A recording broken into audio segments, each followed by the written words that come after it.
Aujourd'hui, nous allons vous parler de Millau. Plus grande ville de ce territoire très rural, Millau possède néanmoins de nombreuses anecdotes que nous allons vous faire partager.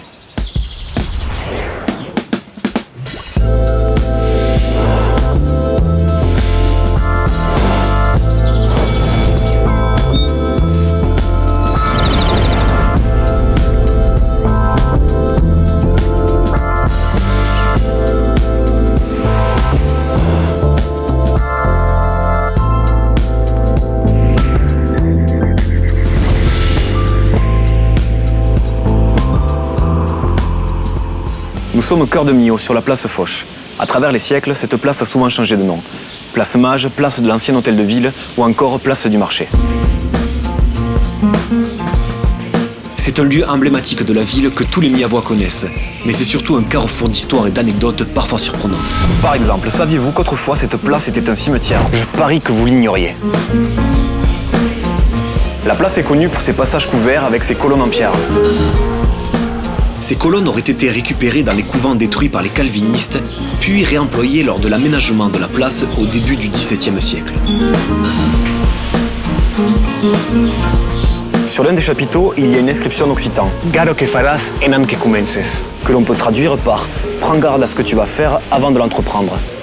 Et on comprend pourquoi en voyant cette grande table de pierre. Il s'agit en réalité de l'ancien pilori, où l'on exposait pour l'exemple devant un public local ceux qui avaient commis des délits.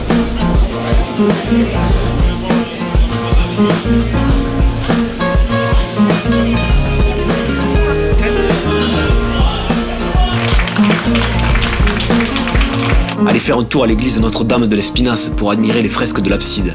Réalisées en 1939 par l'artiste local Jean Bernard, on y voit peindre des habitants de la ville, notamment des représentants de l'industrie de la peau et du gant.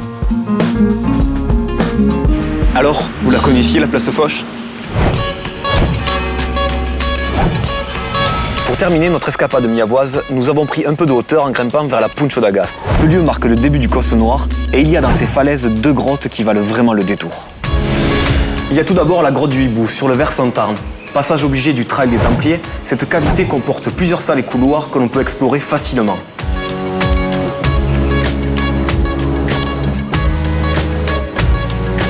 Enfin, il y a la grotte des faux monnayeurs sur le versant d'Ourbi.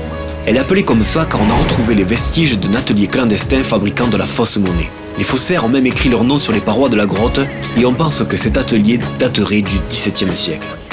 L'entrée de la grotte est étroite et déconseillée aux personnes un peu enrobées. Moi, je ne m'y risque pas. Ainsi s'achève notre escapade en terre millaoise avec l'un des plus beaux panoramas sur la ville et le viaduc.